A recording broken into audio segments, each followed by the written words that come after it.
Hi, Journeyers. My name is Tony Carnes. I'm your host for A Journey Through NYC Religions Television. How do you talk about the really hot topics around Thanksgiving table? Is this something you dread talking about? Is this something that you think that, well, my Thanksgiving is going to be spoiled if I talk about any of these top topics like religion or politics? You know, how about if you could bring up those topics at Thanksgiving table and leave everybody thankful that they had such good conversation they look for it again? Impossible? I would have said so, but we have somebody here today that says it's truly possible, and he has had students practice it and it works. Seth Freeman, welcome to the show. Thank you so much, Tony. It's a real pleasure to be with you. You know, we had you here before to talk about you know, what happens after Sunday morning on Monday morning. And it was so very interesting. And then I heard that you're working on another project that has to deal with how to give some contribution to handle the raucous and raw conflict that we're experiencing in the United States. As epitomized our reluctance to go to Thanksgiving dinner where we have to talk to people that we profoundly disagree with. And I thought, well, you know, I've experienced a couple of those Thanksgivings. Maybe we better have you back and talk about this part of the program. I also see this same thing happening in churches, that there's so much conflict between people arguing that people leave because they're so angry. Or people that sit on the other side, you know, they're the same church, but it's like they're in two different worlds. What do you suggest in these situations when you're getting into a really hot topic? Let's say, like, does God exist? No, he doesn't exist. What do you suggest? How do you suggest we handle those? Well, it's one of my favorite questions, and the conventional answer is you just can't do it, or if you do it, you just should expect it's going to be awful. Yeah, a neutron bomb to our family. The turkey will stay there, but there would be no people left. Exactly, this is where you get the advice, just talk about the weather, children, and health, so that you don't cross into any such sensitive subjects. But I believe some of the most meaningful and joyful and enriching experiences we can have are where we're actually having conversations like this. And that's not just me. That's what Martin Buber was getting at in his book, I and Thou. And there he says the dialogue, the ability to give my full, truthful self to you in conversation and you to me, not that we're agreeing, but that we're actually connecting with each other, is one of the highest forms of life we can experience. It's one of the highest points of our being with each other. And it all turns on surprisingly simple skills that I find people can learn and use anywhere in the world. Well, let me just interject about Martin Buber, and I want to hear more about these skills. Martin Buber was a philosopher, but also a sociologist, by the way. He was a Jewish philosopher, theologian, sociologist, and he wrote a famous book, I, Thou, and he also wrote a couple of other books that were about this social relation between man and man, for example. And you're saying that you can somehow take some idealism of Buber and bring certain practices to bear that you get what he was hoping for. What are you talking about? Well, let me give you a story to illustrate how this can work. I have a family member I'll call Steve, and I love Steve. Steve is wonderful. He's a prince among men, and I think he would probably acknowledge that when politics comes up, he can get very animated, religion too at times. And I think his family would certainly say so, such that, you know, when the wrong name or the wrong word or the wrong issue comes up, there'll be a monologue, there'll be pacing, there'll be arms You mean flailing. there's all of this going around and a lot of pointing and then, a lot of this? Exactly, and then, you know, what's the use, and then off he goes. So we learned, you know, since we're not always in agreement on politics or some religious things, to let's not talk about stuff like that when we're together. And we would see each other once or twice a year. We'd love each other dearly. Our families love each other dearly.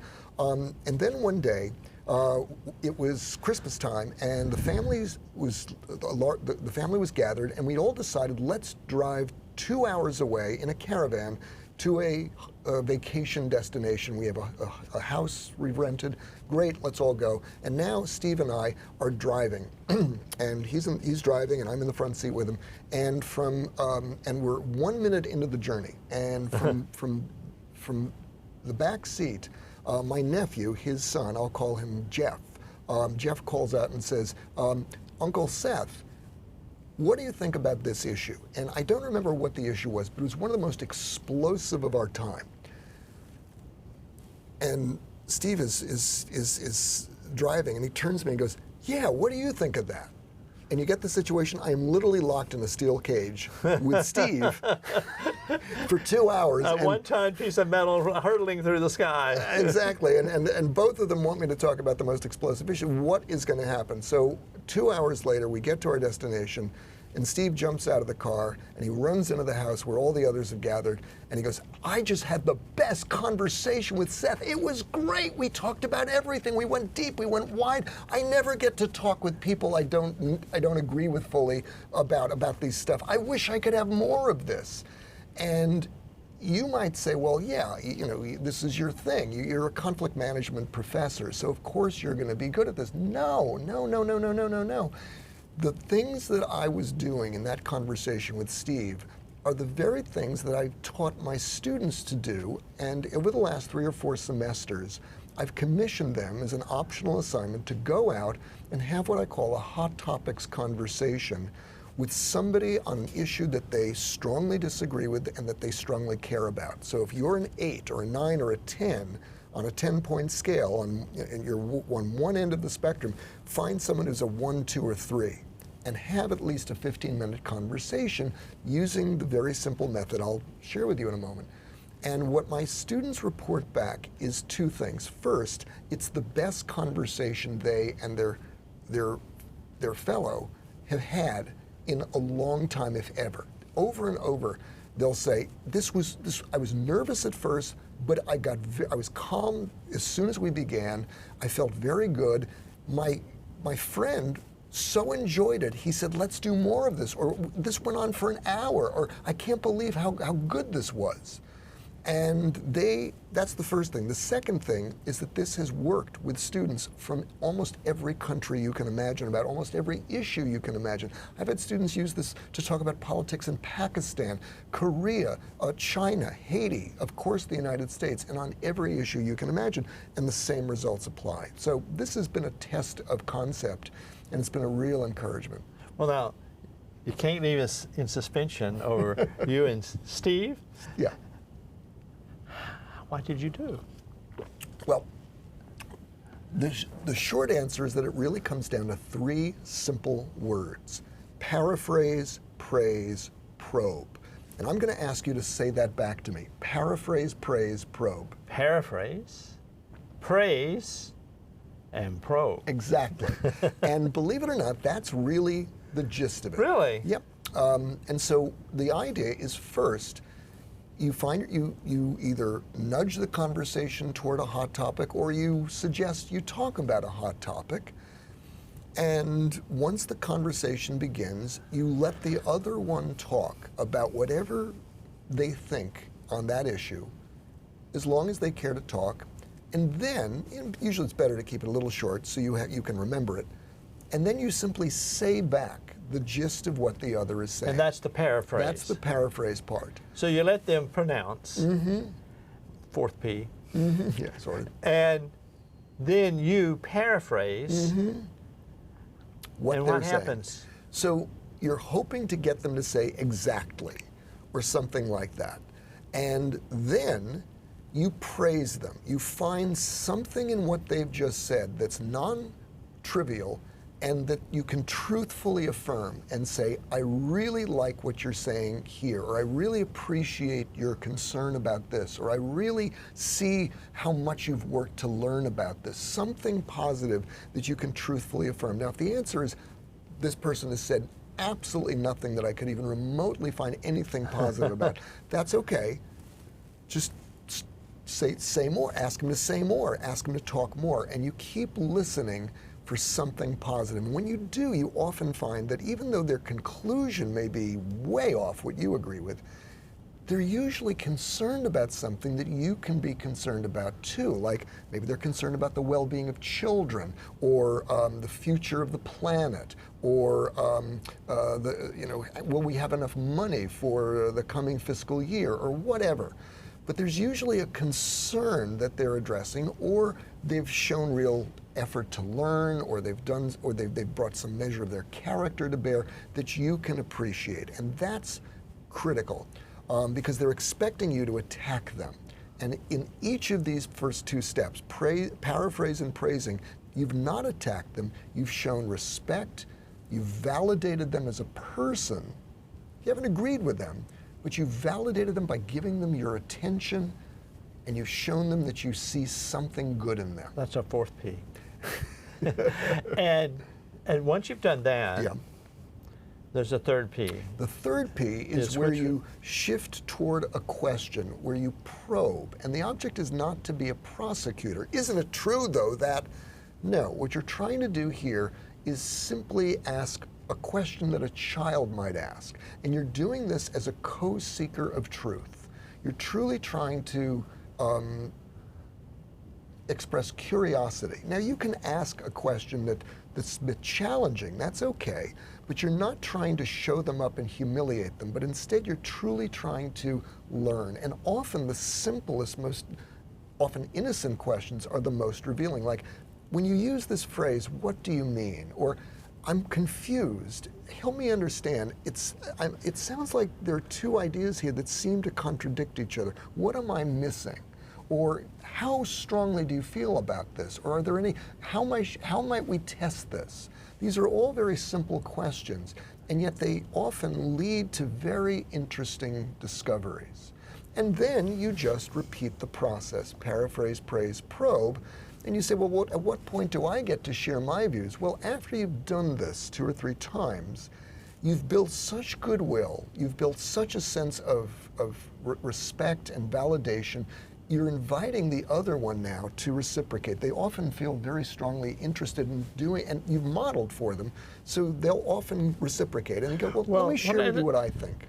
Well, I can see that, and I got sort of 2 questions. Sure. The first one's just a short one. How about if you hear something the other person said yet you know and can prove is false? Mm-hmm. Do you just not say that?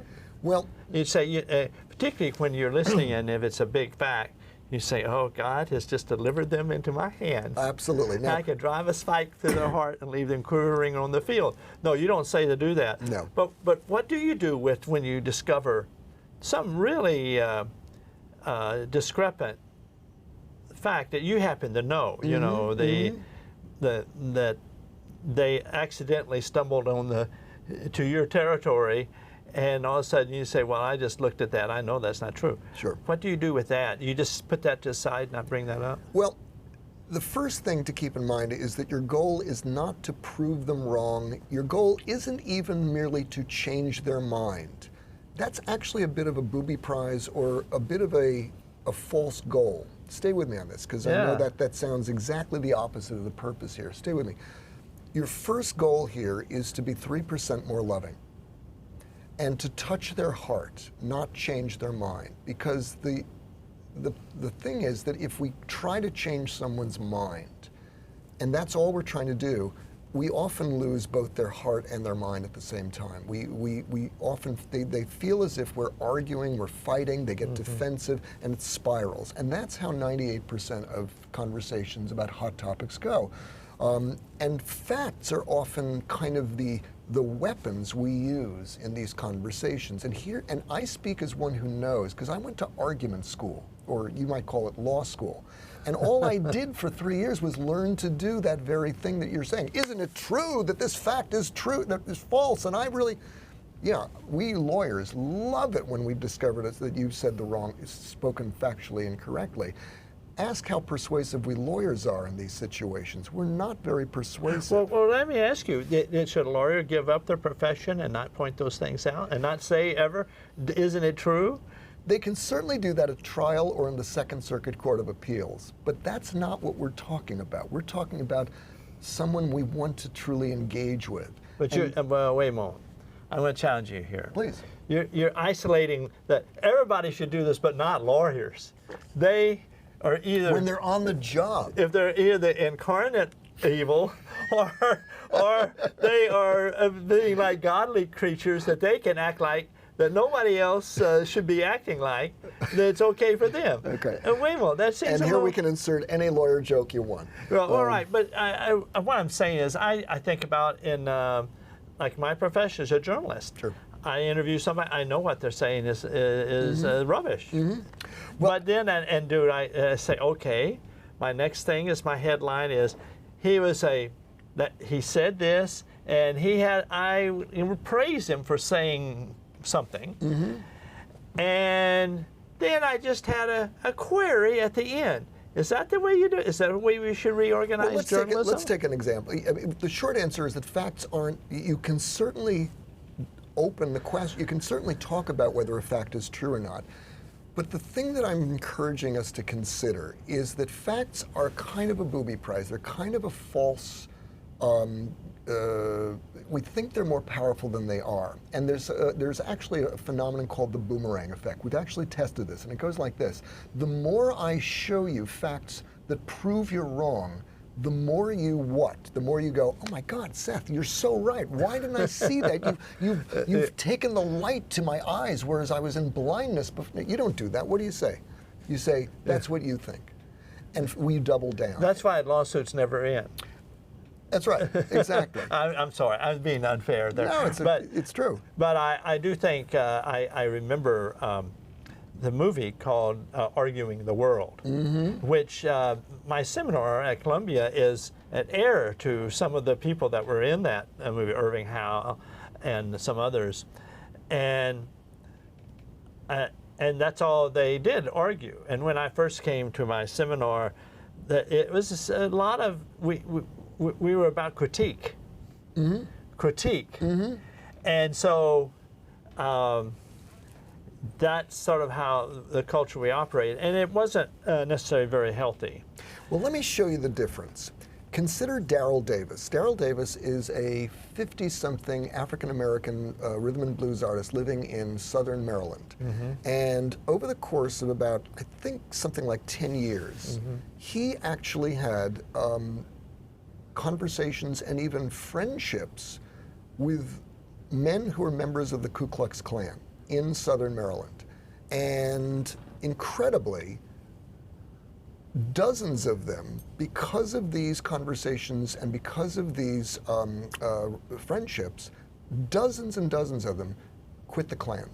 And they renounced racism, and they gave him their Klan outfits. And he has a room filled with, these Klan outfits. And you ask him, well, what did you do to get them to do that? And he goes, I never set out to get them to stop being racist or to drop out of the Klan. Well, then what did you do? I just had conversations where I listened to them and treated them as human beings and invited them to treat me the same. And through their conversation, not one-shot conversations, but over the course of weeks and months and sometimes years, the assumptions of their racism collapsed. And they thanked Daryl Davis for being a true friend.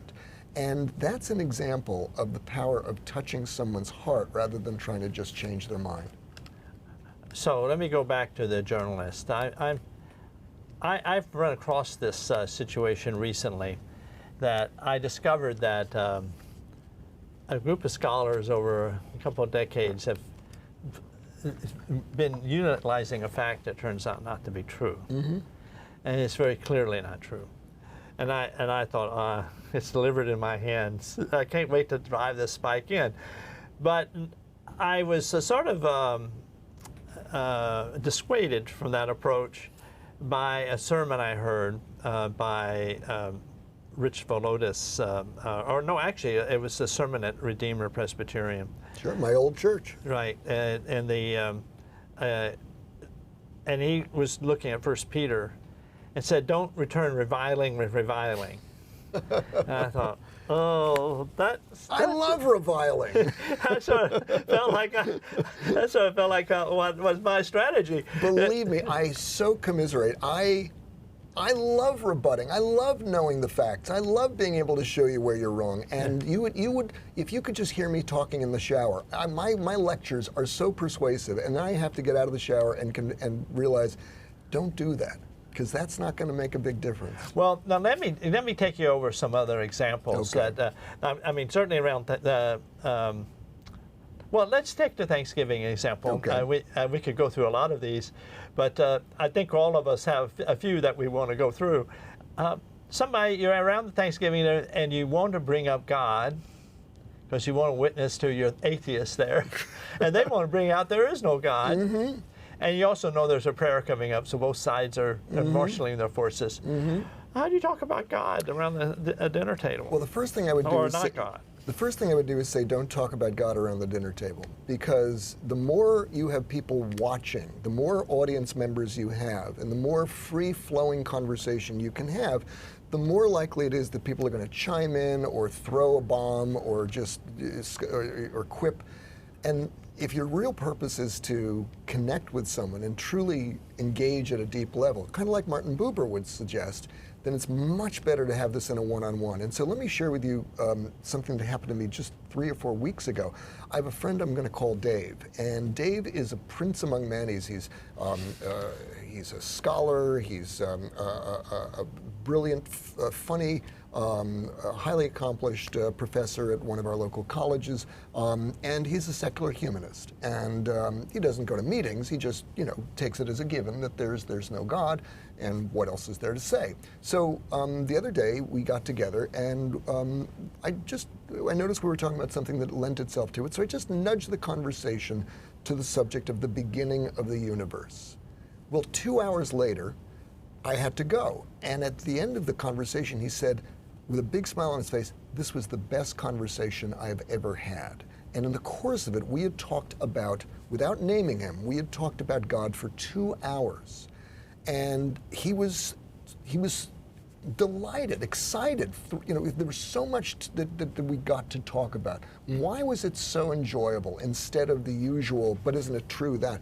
Because I was just naturally using paraphrase, praise, probe, and every chance I got, I found it. I didn't do it all the time, but I looked intentionally for places where I could agree with him, where I could affirm him and validate him, and that did not in any way give away my belief. It did make him think, oh, well, I guess you're becoming an atheist now. Not quite the opposite. It made him much more curious about what I thought. Now, a Christian apologist, theologian, Francis Schaeffer, has something similar to this, but not quite the same. He came out of the 60s where they did all sorts of debates, but he didn't like debating. But I mean, he would say, ask questions. Mm-hmm.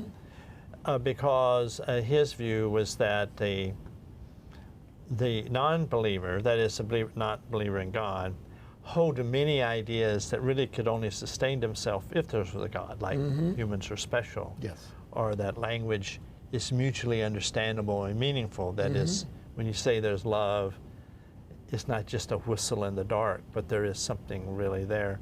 So he would always say, push the other person by asking questions that he can't. But what I hear you're saying is, no, that's maybe too pushy. Probing is more like exploring, not pushing. Is that what I'm saying? Are you familiar with Francis Schaeffer and his I am. apologetics? Not a great deal, but I certainly was aware of him. And then he would ask questions, and he would take questions. That was the good thing. But sometimes people would use his questioning manner because it really gave you tools that you really could push people to the logic of their conclusions, which were not good, dim. If there's it's a material world only, then love doesn't really have an existence apart from, that. So that gets sort of dark response. But you're saying it's doing something a little, you're not pushing them anywhere in this. What, Well, what are you doing? What kind of probing are you doing? Well, I don't mean to say that you should just be nice and just be affirming and just ask gentle questions.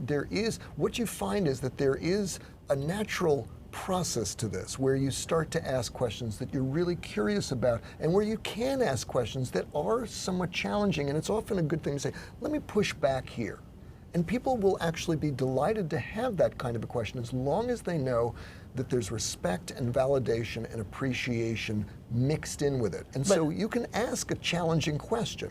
But does it end up you having to be really smart and a philosopher to really be able to ask the questions, or can you be, you may not know anything about what he's talking about? That's one of the nice things about this, is that it doesn't require you to have a degree, have a seminary degree. Quite the opposite. A child can do this. And in fact, you know, out of the mouths of babes you ordain wisdom.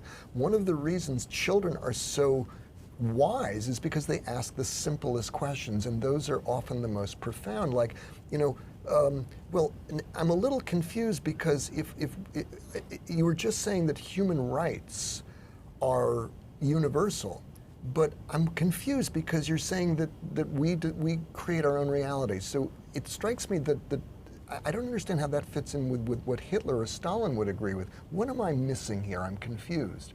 And that is where you're bringing forth the self-contradiction of their view. And you're saying it, you're not doing it like a prosecutor, you're doing it inquisitively. Well, or you could more simply ask a simple question, well, when you say human rights, what do you mean? I'm a little confused. Well, let me go back to the dinner table. But let's say somebody does bring up that I'm really glad that they arrested all those people on January 6th and threw them in jail. Right. And I hope they put, you know, the Donald in jail, and then somebody else pops up. Well, how do you handle that situation? Well, with your, what tips do you give? Well, the first thing I do is ask the host to suggest that we not talk about politics during dinner, because if you know that there are people who are at the table who are different views, that's a dangerous situation, and it's not structured.